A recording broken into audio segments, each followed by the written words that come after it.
السلام علیکم ورحمۃ اللہ وبرکاتہ۔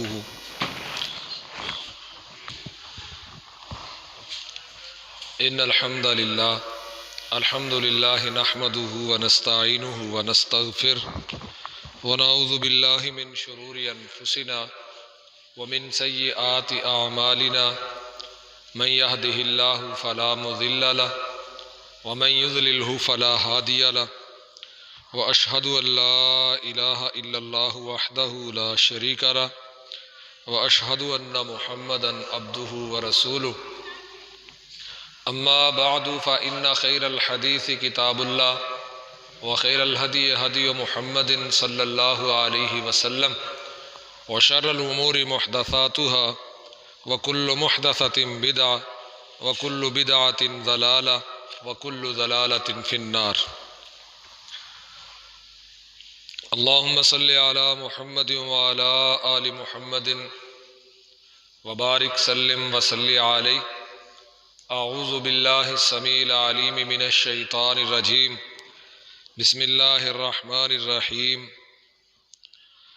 وَكُلُوا مِمَّا رَزَقَكُمُ اللَّهُ حَلَالًا طَيِّبًا وَاتَّقُوا اللَّهَ الَّذِي أَنْتُمْ بِهِ مُؤْمِنُونَ۔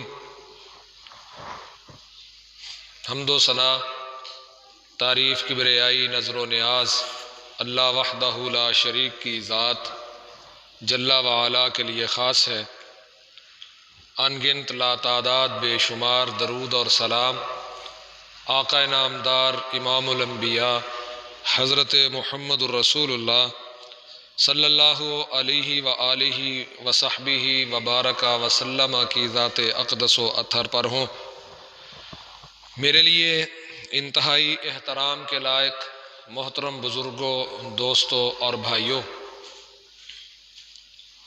قرآن مجید کی سورۃ المائدہ کی ایک آیت کریمہ میں نے آپ کے سامنے تلاوت کی ہے۔ اللہ رب العزت کا حکم ہے وَكُلُوا مِمَّا رَزَقَكُمُ اللَّهُ حَلَالًا طَيِّبًا، جو اللہ نے تم کو رزق دیا ہے حلال اور عمدہ رزق کھاؤ۔ وَاتَّقُوا اللَّهَ الَّذِي، اور ڈرو اس ذات سے جس پر تم ایمان لائے ہو۔ اس آیت کریمہ میں اللہ رب العزت نے انسان کی ایک اہم ضرورت کو بیان کیا ہے۔ ہم میں سے کوئی بھی ایسا بندہ نہیں ہے کہ جو جیے تو کھانے کے بغیر جیے، زندگی کا سوال کھانے اور پینے کے بغیر ممکن نہیں ہے۔ کھانے کے ساتھ، پینے کے ساتھ ہماری زندگی جڑی ہوئی ہے۔ پھٹے پرانے لباس میں وقت گزر سکتا ہے، لیکن بھوکے اور پیاسے پیٹ کے ساتھ وقت نہیں گزرتا۔ انسان کی بنیادی ضروریات میں جس دن پہلے روز آنکھ کھولی تھی تو سب سے پہلے جو انسان کی ضرورت تھی وہ خوراک تھی۔ لباس پہنا دیا گیا، اور سب سے پہلے انسان نے جس چیز کو محسوس کیا وہ بھوک تھی۔ میں نے بھی محسوس کی، آپ نے بھی محسوس کی، اور بھوک طلب کرتی ہے کھانے کو، پینے کو۔ اللہ رب العزت نے فرمایا کھاؤ ان چیزوں کو جو تمہیں اللہ رب العزت نے عطا فرمائی ہے، وہ حلال ہونی چاہیے اور عمدہ اور اچھی ہونی چاہیے، اور اللہ سے ڈرو کہ اللہ کی ذات وہ ہے کہ جس پر تم ایمان لائے ہو۔ یہی بات اللہ رب العزت نے قرآن حکیم کے ایک اور مقام پہ ارشاد فرمائی ہے، یا ایھا الناس کلوا مما فی الارض حلالا طیبا، اے لوگو کھاؤ، وہ اشیاء کھاؤ جو حلال ہیں، طیباً عمدہ ہیں، پاکیزہ ہیں، ولا تتبعوا خطوات الشیطان، شیطان کے قدموں کی پیروی نہ کرو، وہ کھاؤ جو حلال ہے، پاکیزہ ہے۔ سورۃ المائدہ کی جو آیت آپ نے سنی، اس میں اللہ رب العزت نے فرمایا انتم بہ مؤمنون، تم اللہ پر ایمان لائے ہو۔ اب اللہ پر ایمان لانے کا تقاضا یہ ہے کہ تم جو کھاؤ وہ حلال اور پاکیزہ ہو، اور پاکیزہ اور حلال کھانے کے بعد ایمان یہ تقاضا کرتا ہے وَلَا تَتَّبِعُوا خُطُوَاتِ الشَّيْطَانِ، شیطان کے قدموں کی پیروی نہ کرو۔ اِنَّهُ لَكُمْ عَدُوٌّ مُّبِينٌ، کیونکہ اس سے بڑھ کر اس کائنات میں تمہارا کوئی دشمن نہیں ہے۔ حلال ہے، عمدہ ہے، کھاؤ۔ حلال چیزیں اللہ رب العزت نے قرآن مجید میں بیان فرما دی کہ زمین جو اگاتی ہے وہ تمہارے لیے حلال ہے۔ جانوروں کے نام لے کر اور بغیر ناموں کے بتلا دیا یہ حرام ہے اور یہ حلال ہے۔ گوشت فلاں حلال ہے اور فلاں حرام ہے، خون حرام ہے، فلاں حرام ہے، فلاں حلال ہے۔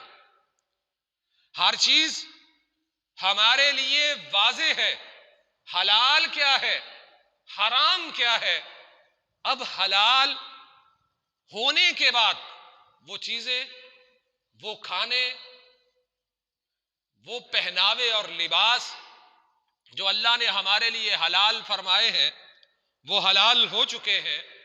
حلال کھانے کے بعد، پاکیزہ پہننے کے بعد، عمدہ خوراک اپنے وجود کا حصہ بنا لینے کے بعد اللہ رب العزت فرماتے ہیں اب تمہارا حق یہ ہے وَلَا تَتَّبِعُوا خُطُوَاتِ الشَّيْطَانِ، تم نے شیطان کے قدموں کی پیروی نہیں کرنی۔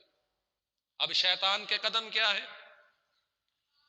شیطان کے قدم یہ ہے کہ جس راہ سے اللہ نے روکا ہے، جس کام سے اللہ رب العزت نے منع کیا ہے، جو رسول اللہ صلی اللہ علیہ وسلم کے طریقے سے ثابت نہیں ہے، اس طریقے کے مطابق اگر انسان رزق کماتا ہے، رزق لے کے آتا ہے، کھاتا ہے، وہ چاہے حلال ہو، عمدہ اور پاکیزہ ہو، وہ انسان کے لیے حرام ہوگا۔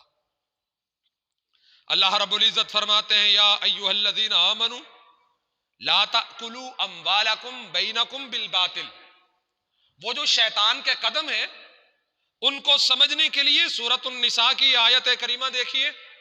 اللہ رب العزت فرماتے ہیں اے ایمان والو، مسلمانوں، مومنوں، لا تأکلوا اموالکم بینکم بالباطل، تم اپنے مالوں کو آپس میں باطل طریقے سے نہ کھاؤ۔ تمہارا کھانے کا طریقہ، کھانا حلال ہے، عمدہ ہے، پاکیزہ ہے، اگر طریقہ حلال نہ ہوا، اگر کھانا کھانے کا طریقہ درست نہ ہوا تو وہ کھانا آپ کے لیے حلال نہ ہوگا بلکہ وہ کھانا آپ کے لیے حرام ہو جائے گا۔ اس بات کو اللہ رب العزت فرماتے ہیں وَلَا تَأْكُلُوا أَمْوَالَكُمْ بَيْنَكُمْ بِالْبَاطِلِ، آپس میں اپنے مالوں کو باطل طریقے سے نہ کھاؤ۔ کیسے کھائیے؟ إِلَّا أَن تَكُونَ تِجَارَةً، ہاں اس صورت میں کھاؤ کہ تجارت کی صورت ہو، کاروبار کی صورت ہو، یا ان تراضٍ منکم، باہمی رضامندی کے ساتھ۔ جس کا مال ہے اب وہ کھاتا ہے، اللہ نے اسے حلال عطا کیا ہے، اس سے اگر کھانا ہے تو اس کی رضامندی سے کھانا ہے۔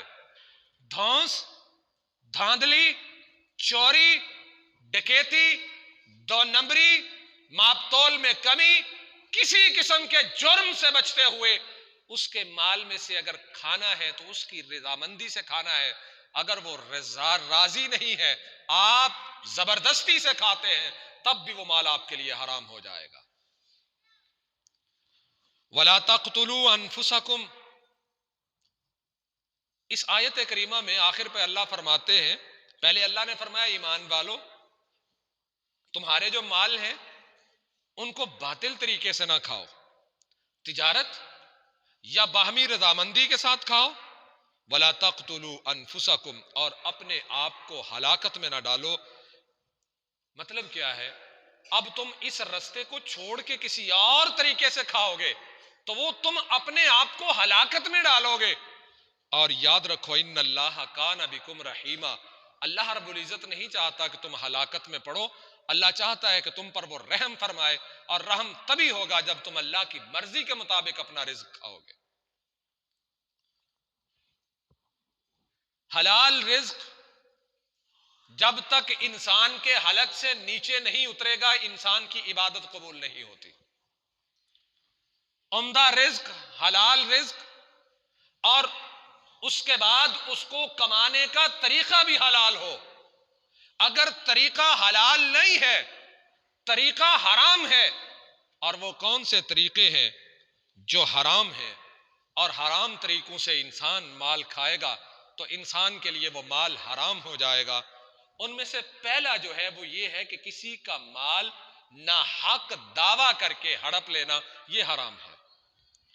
سورۃ البقرہ کی آیت نمبر 188 ہے، اللہ رب العزت فرماتے ہیں وَلَا تَأْكُلُوا أَمْوَالَكُمْ بَيْنَكُمْ بِالْبَاطِلِ۔ وہ سورۃ النساء کی جو ابھی آیت کریمہ میں نے آپ کے سامنے پڑھی ہے، اللہ رب العزت نے اس آیت کریمہ میں ارشاد فرمایا ہے، ایمان والوں کو حکم دیا ہے کہ لا تأکلوا اموالکم بینکم بالباطل، کہ اپنے مال آپس میں باطل طریقے سے نہ کھاؤ۔ وہ باطل طریقہ کیا ہے اس کی ایک وضاحت یہاں پہ ہو رہی ہے۔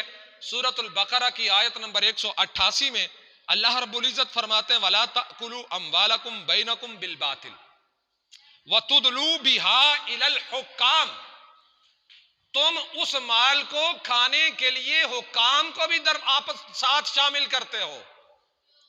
مال اپنا نہیں ہے، چیز اپنی نہیں ہے، پیسہ روپیہ اپنا نہیں ہے، جائیداد اپنی نہیں ہے، لیکن حکام کے سامنے جا کے اس مال کا دعویٰ کرتے ہو یہ مال ہمارا ہے، اسے ہمارے نام کر دیا جائے، ہمیں الاٹ کر دیا جائے، حالانکہ وہ جائیداد تمہاری نہیں، حالانکہ وہ مال تمہارا نہیں، حالانکہ تم اس کے مالک نہیں ہو۔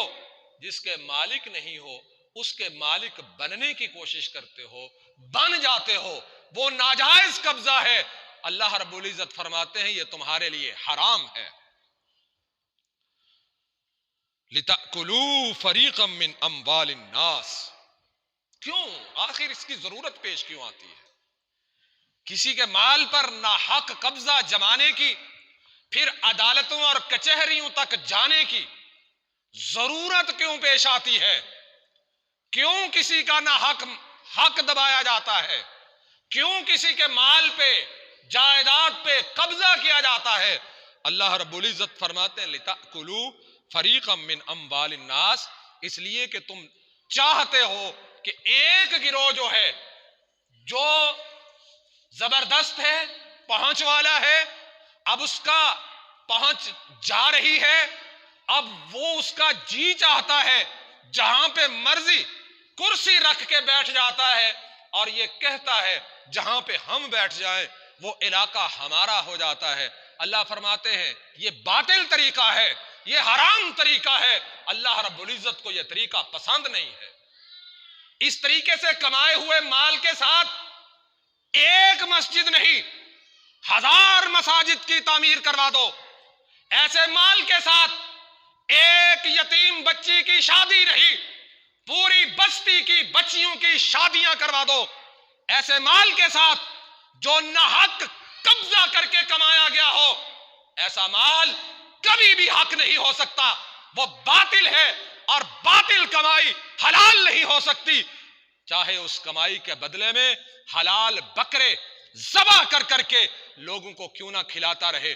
جب تک وہ کمانے کا طریقہ حق والا نہیں ہوگا، حلال نہیں ہوگا، تب تلک وہ بکرے بھی اس کے لیے حرام ہوں گے، وہ کٹے اور بچھڑے بھی اس کے لیے حرام ہوں گے۔ اللہ رب العزت فرماتے ہیں لِتَأْكُلُوا فَرِيقًا مِّنْ أَمْوَالِ النَّاسِ بِالْإِثْمِ، وہ گروہ چاہتا کیا ہے کہ لوگوں کے مال کو گناہ کے ساتھ ہڑپ لے، اور ساتھ اپنے پٹواری کو ملا لیا، تحصیلدار کو ملا لیا، اے سی کو ملا لیا. اور بات جب یہاں سے اوپر جاتی ہے، بڑھتی ہے، پھر کیا ہوتا ہے؟ پھر محکمہ مال اور پھر کمشنر اور پھر نہ جانے کون کون سے لوگوں کو ساتھ ملایا جاتا ہے. اور ایسی مثالیں میرے اور آپ کے معاشرے میں لا تعداد موجود ہیں کہ جہاں لوگ غرباء کے حق پہ قبضہ جما کے بیٹھتے ہیں، جہاں پہ لوگ یتیموں کے حق پہ قبضہ جما کے بیٹھ جاتے ہیں، لوگوں کی جائیدادیں ہڑپ جاتے ہیں، غریبوں پہ ان کی جائیدادیں ہڑپ کے ظلم کرتے ہیں. ایسے لوگ اللہ رب العزت فرماتے ہیں یہ باطل طریقہ ہے، اور باطل طریقے سے کمائی کرنے کے بعد کلف لگا کے سوٹ کو اور نیو شیو کروا کے، چاہے وہ میلاد کے جلسے میں فنڈ بھر دے، چاہے وہ کسی سیرت کے جلسے میں فنڈ بھر دے، چاہے وہ اپنے گھر پورے فیصل آباد کے مولویوں کو بٹھا کے کھانا کھلا دے، جب تک وہ غریبوں کا حق واپس نہیں کرے گا تب تک وہ کمائی اس کے لیے حلال نہیں ہے.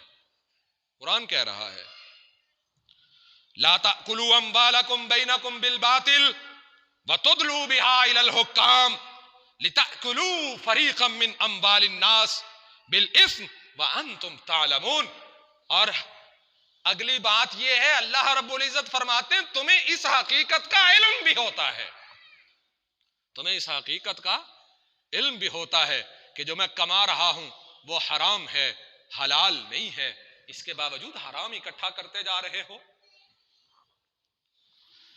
اس کے بعد دوسری چیز، ناپ تول میں کمی.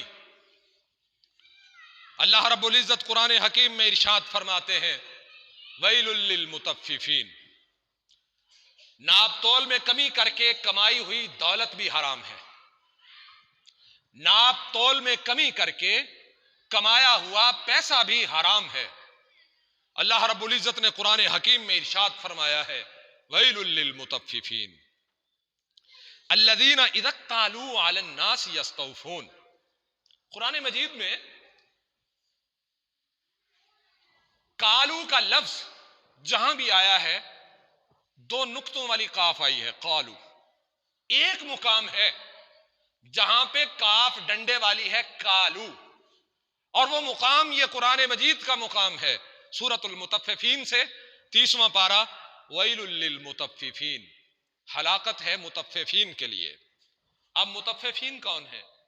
الذین اذا اکتالوا علی الناس یستوفون وَإِذَا كَالُوهُمْ أَوْ وَزَنُوهُمْ يُخْسِرُونَ. یہ مطففین وہ ہیں جو تولتے ہوئے لوگوں سے تو تول پورا لیتے ہیں لیکن دیتے ہوئے لوگوں کو تول کم دیتے ہیں.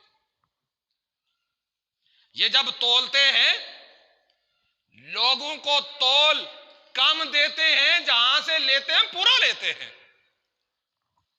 وہاں پہ حدیثیں سناتے ہیں، علم جھاڑتے ہیں. اسلام نے یہ کہا ہے، دین میں یہ لکھا ہوا ہے حق پورا دیا جائے. اپنے تولتے ہوئے جب کسی سے لیتے ہیں وزن سے اضافی بھی لے لیتے ہیں، اور جب لوگوں کو تول کے دیتے ہیں تو کم کر کے دیتے ہیں. اور تول کو پورا کرنا یہ اللہ رب العزت کا حکم ہے. اور اللہ نے ہر چیز کو ترازو میں رکھ کے بالکل برابر برابر بنایا ہے. سورۃ الرحمن والسماء رفعها ووضع الميزان. اللہ رب العزت فرماتے اللہ نے، میں وہ ذات ہوں، رحمان وہ ہے جس نے آسمان کو بنایا اور ترازو کو قائم کیا. ترازو اللہ نے لگایا ہے، اب ترازو لگا دیا اللہ نے. اللہ کہتے ہیں اللہ تطغوا فی المیزان، ترازو میں حد سے نہ بڑھو، سرکشی نہ کی جائے. ولا واقیموا الوزن بالقسط، اللہ فرماتے ہیں وزنوں کو انصاف سے پورا کیا کرو. جب تولتے ہو تو تولتے ہوئے وزن کو پورا کیا کرو. ولا تخسر المیزان، ترازو میں کمی نہیں کرنی. ترازو میں کمی کرو گے، کمی کر کے رزق کماؤ گے، چاہے وہ ایک دکان سے 2 دکانیں کیوں نہ بن جائیں، 3 4 5 6 دکانیں کیوں نہ بن جائیں، اگر کم ماپ کے، کم تول کے، کم ماپ کے، کم تول کے رزق کمایا تو وہ رزق حرام ہو جائے گا. اللہ سبحانہ و تعالی فرماتے ہیں ایسا کام نہ کیجئے گا.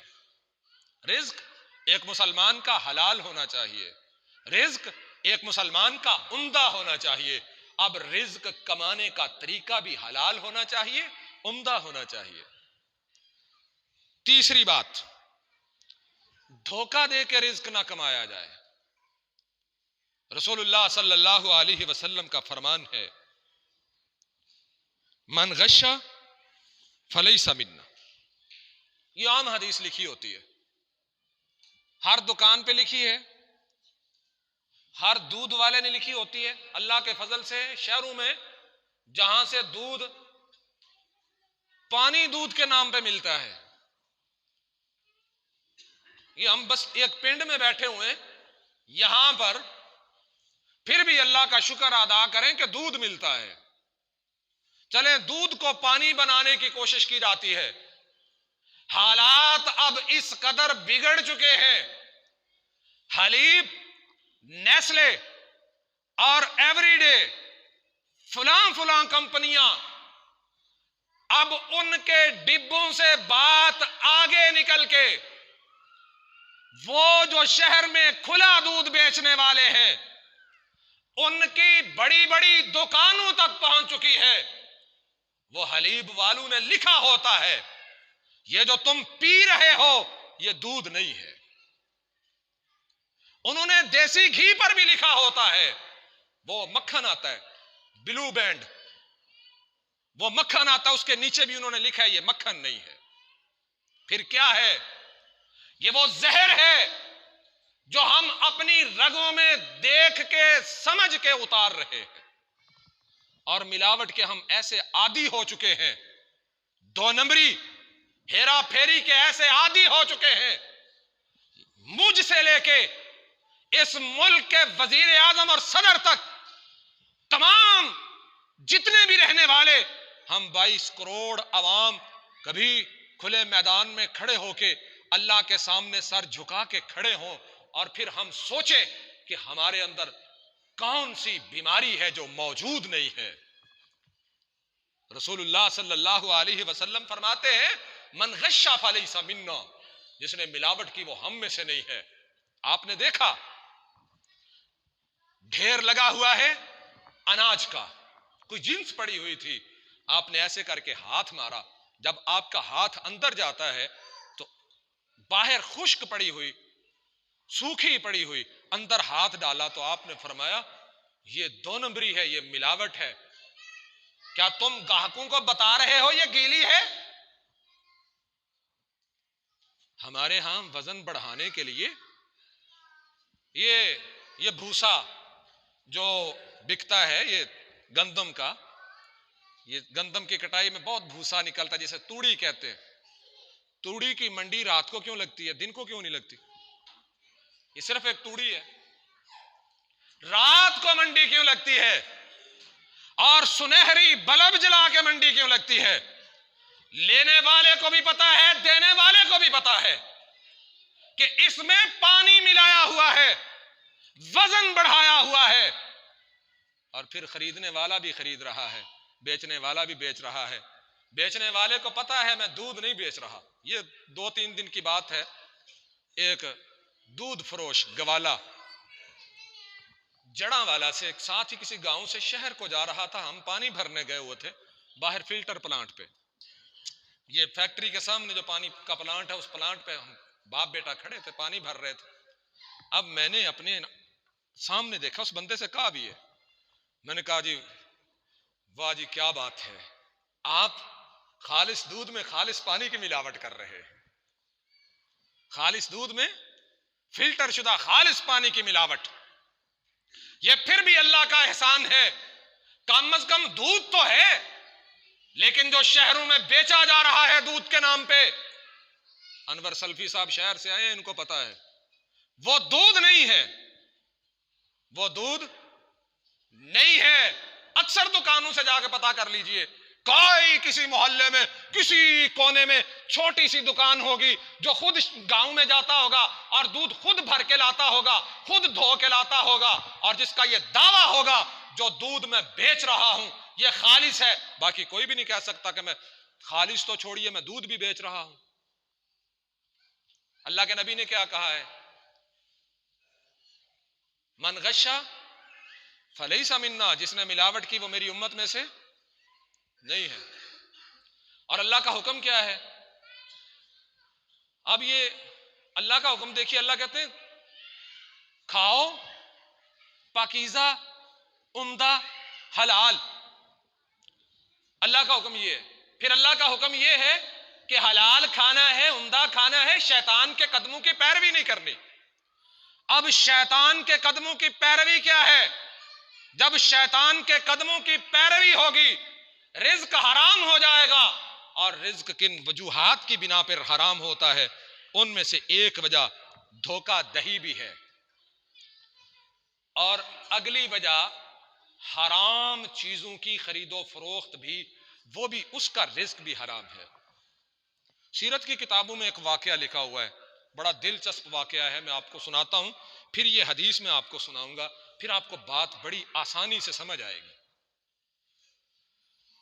یہ وہ مسائل ہیں جو ہم سوچتے ہیں، لیکن ہمارے ممبر، ہمارے محراب، ہمارے جلسے، ہماری مسجدیں، ہمارے سکول، تعلیمی ادارے بالکل ان باتوں سے خاموش ہیں کہ لوگوں کو بتلایا جائے حرام کیا ہے.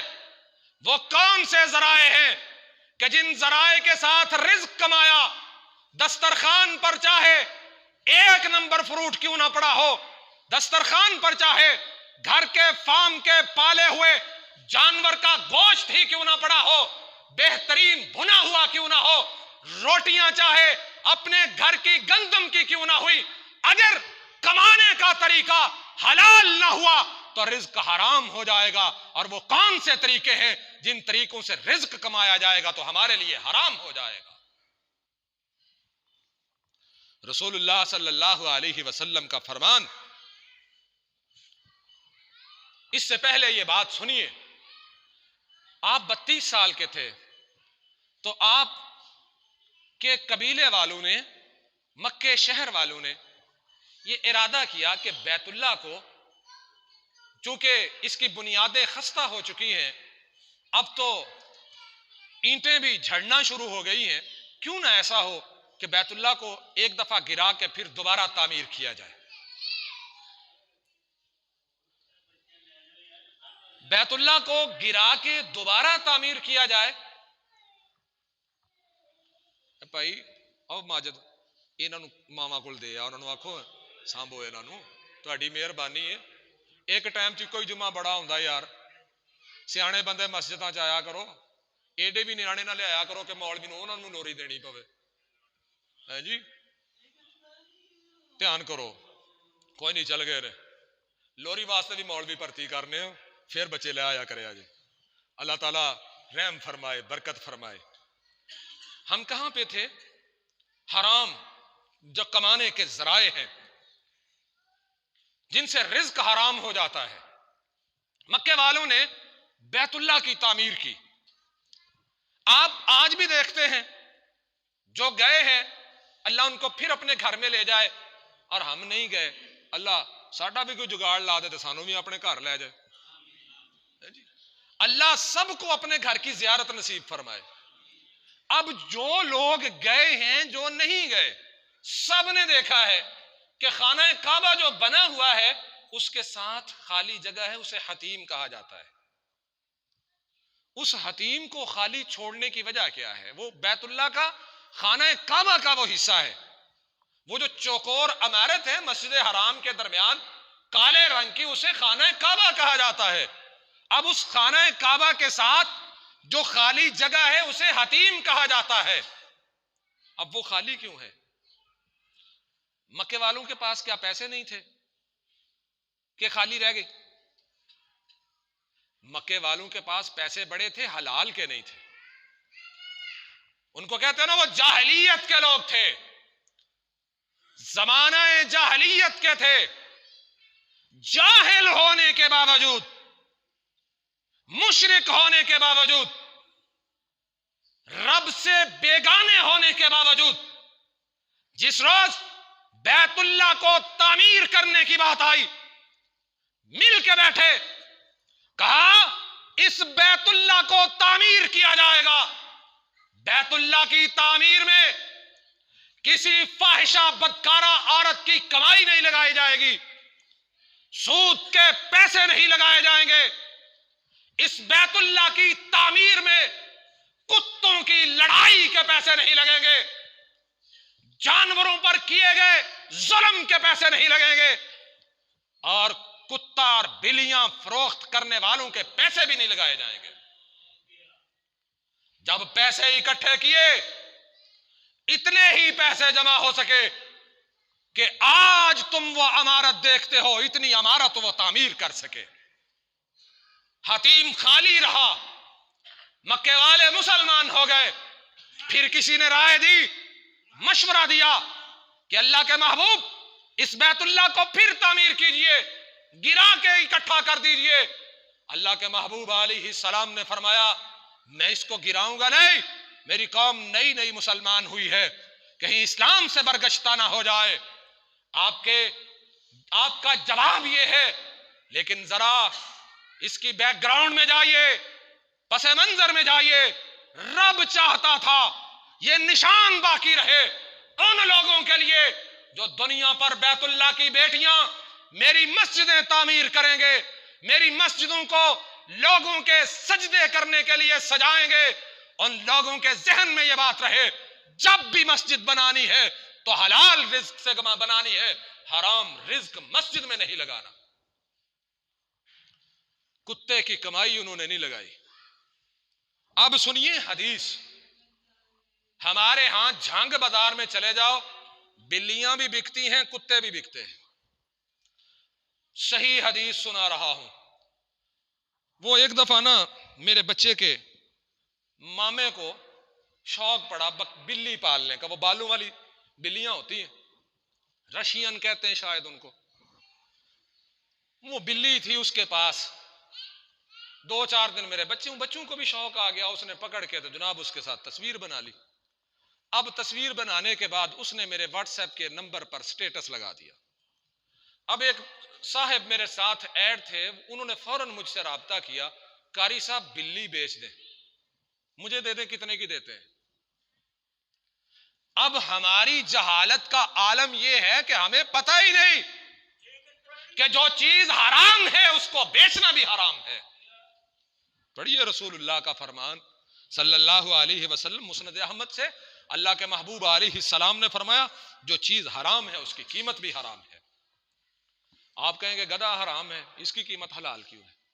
اس کی قیمت اس لیے حلال ہے کہ اللہ کے محبوب علیہ السلام کی سنت سے ثابت ہے. آپ نے اس پہ سواری کی ہے، بیچا بھی ہے، خریدا بھی ہے، لیکن اس کو گھر میں شو کے لیے نہیں رکھا، کام کے لیے. لیکن جن چیزوں کے رحمت عالم نے نام لے کے کہا یہ حرام ہے، اس کی کمائی حرام ہے، ان میں ایک بلی بھی ہے. اللہ کے محبوب علیہ السلام نے فرمایا بلی کو بیچنا اور خریدنا دونوں ہی حرام ہے. حالانکہ بلی کا جوٹا حلال ہے، لیکن حرام ہے. گوشت پالنا حلال ہے، لیکن اس کو کھانا حرام ہے. ساتھ فرمایا اس کو بیچنا بھی حرام ہے، خریدنا بھی حرام ہے. ویسے کسی کو گفٹ کر دیں، ویسے کسی کو تحفہ دے دیں. دوسرا، رسول اللہ صلی اللہ علیہ وسلم نے فرمایا کتا بیچنا، کتا خریدنا بھی حرام ہے. اب یہاں پر ایک اور بحث نکل آئے گی کہ جی پھر یہ تو ہم ڈیرے دار لوگ ہیں، ڈیرے پر بھی نہ رکھیں، خرید کے نہیں رکھیں. بات کو سمجھیں.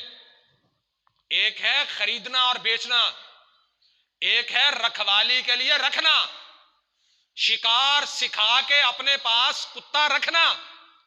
یہ دو الگ الگ چیزیں ہیں. کہ ایک شکاری کتا شکار سکھانے کے بعد اسے بیچنا، ایک ہے اسے رکھ کے اپنی ضرورت کے مطابق استعمال کرنا، کبھی اپنے جانوروں کی رکھوالی کے لیے، کبھی اپنے گھر کی نگہبانی کے لیے، کبھی اسے رکھنا شکار کے لیے، لیکن اسے بیچنا بھی حرام ہے، اسے خریدنا بھی حرام ہے۔ یہ تو جانور ہے۔ اب ہم اس ملک میں رہتے ہیں کہ جس ملک میں شراب بھی فروخت ہوتی ہے اور پرمٹ کے ساتھ فروخت ہوتی ہے۔ رسول اللہ صلی اللہ علیہ وسلم نے فرمایا ہے جو چیز حرام ہے اس کی قیمت بھی حرام ہے۔ مدینے میں جس روز شراب کی حرمت کا اعلان ہوا، اللہ رب العزت نے شراب کو حرام فرما دیا، تو حضرت انس رضی اللہ تعالیٰ عنہ فرماتے ہیں کہ میرے سوتیلے باپ جو تھے ایک چوپال پہ بیٹھے ہوئے، ایک ڈیرے پر بیٹھے ہوئے، وہاں پر شراب کے دور چل رہے تھے۔ حرام ہونے کا مطلب صحابہ نے کیا سمجھا، رسول اللہ صلی اللہ علیہ وسلم کے ساتھیوں نے کیا سمجھا؟ شراب کے جام بھرے ہوئے پڑے ہیں، مٹکوں میں شراب پڑی ہوئی، کسی نے گلی میں اعلان کیا اللہ نے شراب کو حرام کر دیا ہے، رب نے شراب کو حرام فرما دیا ہے، یہ اعلان ہونا تھا۔ انس کہتے ہیں مدینے کی گلیوں میں ہم نے دیکھا، کبھی اتنا پانی بہتے نہیں دیکھا جتنا پانی ہم نے اس روز بہتے دیکھا جس روز اللہ نے شراب کو حرام فرمایا تھا۔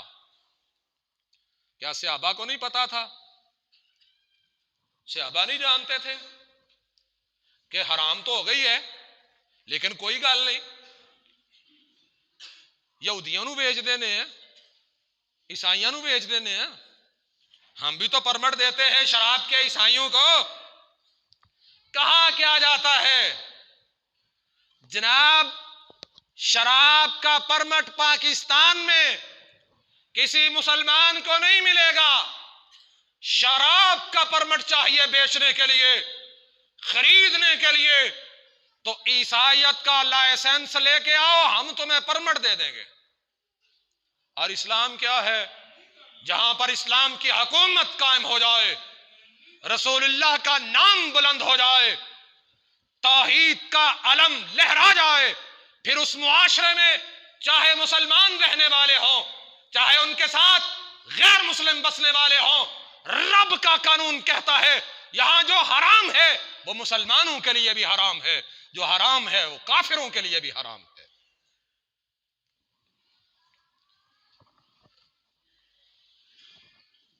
آگے حرام چیزوں کی خرید و فروخت کے بعد جو بھی چیز حرام ہے، مثلا خنزیر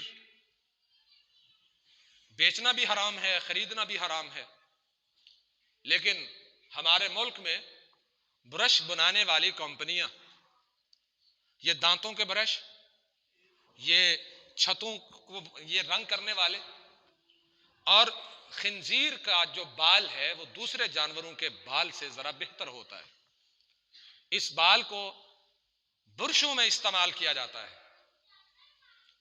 یہاں پر خنزیر کی کھال کو بھی رنگا جاتا ہے، وہ بھی بیچی جاتی ہے۔ بہرحال ملک میں پابندی ہے اس پہ، لیکن اس کے باوجود لوگ 2 نمبر طریقے سے کام کر لیتے ہیں۔ وجہ کیا ہے کہ صرف رزق کمایا جائے، پیسہ کمایا جائے، دولت سمیٹی جائے۔ یاد رکھیے وہ دولت جو حرام طریقے سے کمائی گئی ہو، اللہ کا قرآن کہتا ہے جو حرام طریقے سے کمائی گئی ہو وہ دولت، چاہے اس دولت سے خریدا گیا کھانا دنیا کا بہترین کھانا کیوں نہ ہو، وہ کھانا اور خنزیر کا گوشت دونوں برابر ہے۔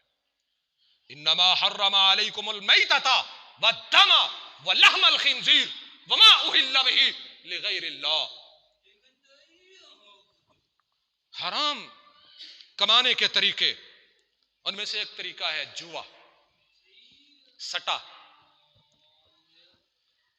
کہیں پر تو سٹا لگایا جاتا ہے، کہیں پہ جوا لگایا جاتا ہے، کہیں سرکاری سطح پہ لگایا جاتا ہے، کہیں عام لوگ جوا لگاتے ہیں، سٹا لگاتے ہیں۔ اللہ رب العزت فرماتے ہیں یا ایھا الذین، یہ سورۃ المائدہ کی جو آیت ہے، اس آیت میں اللہ نے صرف جوے کو نہیں بیان کیا۔ کدا موبائل کھڑکتا پیا، بند کر لو۔ جوا، اللہ رب العزت فرماتے ہیں یا ایھا الذین آمنو، اس آیت میں پتہ کی ہوندا ہے، جدو جمعے دے وچ کوئی بچہ کھیڈے یا کسی دا موبائل کھڑک پوے نا تے مولوی پھر مڑ کوڑ تے سیال کوٹی ٹر جاندا ہے۔ تو اس واسطے موبائل سائلنٹ تے لا لیا کرو، بڑی محبت نال تسی مسجد وچ تشریف لے آندے ہو تے موبائل بھی سائلنٹ تے لا لیا کرو۔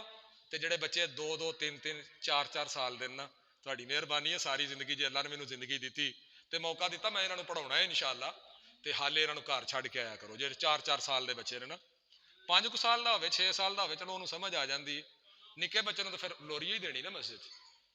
چلیں اللہ تعالیٰ رحمت فرمائے، ان بچوں کو دین کا سپاہی بنائے اور اپنے دین کا خادم بنائے۔ یہ جو آیت کریمہ میں نے پڑھی ہے، پڑھنے لگا ہوں، سورۃ المائدہ کی آیت نمبر 90 ہے۔ اس میں ایک آیت میں اللہ نے کئی چیزیں بیان کی ہیں۔ اے ایمان والو، انما الخمر والمیسر، نمبر 1 شراب، نشہ، منشیات، وہ منشیات چاہے افیون کی صورت میں ہو، وہ منشیات چاہے چرس کی صورت میں کیوں نہ ہو، گانچے کی صورت میں کیوں نہ ہو، وہ کسی بھی صورت میں منشیات ہو، اللہ رب العزت فرماتے ہیں سب سے پہلا منشیات، والمیسر، اور جوا، والانصاب والازلام، اور وہ چیزیں جو بتوں کے نام پہ وقف کی جاتی ہیں، اور بتوں کی تجارت، یہ رجسن، پلید ہیں۔ شراب بھی پلید ہے، اللہ نے حرام نہیں کہا، پلید کا ہے۔ پلید، کتے کا منہ پلید ہے، کپڑے کو لگ جائے تو کتنی دفعہ دھوتے ہیں؟ بولو مسلمانوں، 7 مرتبہ دھوتے ہیں۔ کہا 7ویں مرتبہ مٹی کے ساتھ مانجو، 8 مرتبہ دھوتے ہیں۔ جس برتن کو کتا منہ لگا جائے پلید ہے، اس لیے کہا نا۔ اور شراب کو کیا کہا ہے؟ کرو منڈیاں دے ویاہ تے لے آؤ شراب دے مٹکے۔ دعا فرمائے اللہ ہماری قوم کو ہدایت عطا فرمائے۔ یہ چند منٹوں کی لذت کی خاطر کہیں ایسا نہ ہو ایمان سے ہاتھ دھو بیٹھے۔ انما الخمر والمیسر، شراب، جوا، والانصاب والازلام، اور بتوں کی کمائی، چاہے وہ ان کے نام کے چڑھاوے ہوں، چاہے وہ خود ہوں۔ بت پرستی کی ایک صورت اس دور میں قبر پرستی بھی ہے، اور ہم اس معاشرے میں جی رہے ہیں جہاں پہ قبریں بھی بکنا شروع ہو گئی ہیں۔ پہلے قبریں بکتی تھی، جگہ کم ہو جاتی تھی، پھر قبر بکتی تھی۔ چلیں جی جگہ کم ہے، اب وہ مفاد عامہ کے لیے قبر کی جگہ بیچی جاتی تھی، پیسے ایک گلے میں جمع کیے جاتے ہیں، دوسری جگہ خرید لیں گے، وہاں پہ قبرستان بن جائے گا، اچھی بات ہے، کوئی غلط بات نہیں۔ لیکن اب جو قبریں بیچی جاتی ہیں وہ بنا کے بیچی جاتی ہیں۔ پتہ کیسے بنا کے؟ سنگ مرمر والی کی الگ قیمت ہے، کتبے والی فلاں فلاں۔ اب قبریں ڈیکوریٹ کر کے بیچی جاتی ہیں۔ کیوں بیچی جاتی ہے؟ ڈیکوریٹ قبر کر کے کہ جنت دی کھڑکی کھل جانی ہے، اور جتنے پیسے قبر کو ڈیکوریٹ کرنے پہ لگا رہے ہو، اتنے پیسے اس بندے کے صدقہ جاریہ کے لیے کسی غریب کے ہاتھ میں دے دو، کسی مقروض کا قرضہ اتروا دو، کسی یتیم کے سر پہ دستے شفقت رکھ کے اس کی تعلیم کو مکمل کروا دو، کسی یونیورسٹیوں میں دھکے کھاتے ہوئے اسٹوڈنٹ کی تعلیم پہ پیسے خرچ کر دو، تاکہ وہ بچہ تعلیم سے نہ رہ جائے، کہیں ڈاکو اور لٹیرا بن کے حرام نہ کماتا پھرے۔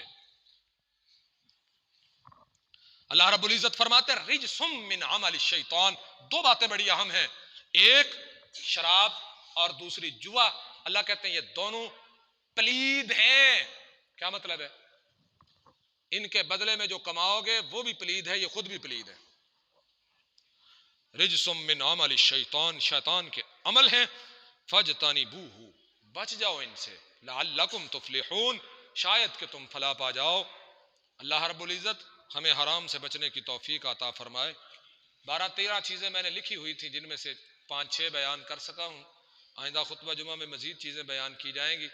مقصد فقط یہ ہے کہ اللہ رب العزت ہمیں اپنی اصلاح کی توفیق عطا فرمائے، اور اللہ رب العزت ہمیں حلال اور حرام کی پہچان کرنے کی توفیق عطا فرمائے، حرام سے بچنے کی توفیق عطا فرمائے، حلال کھانے کی توفیق عطا فرمائے۔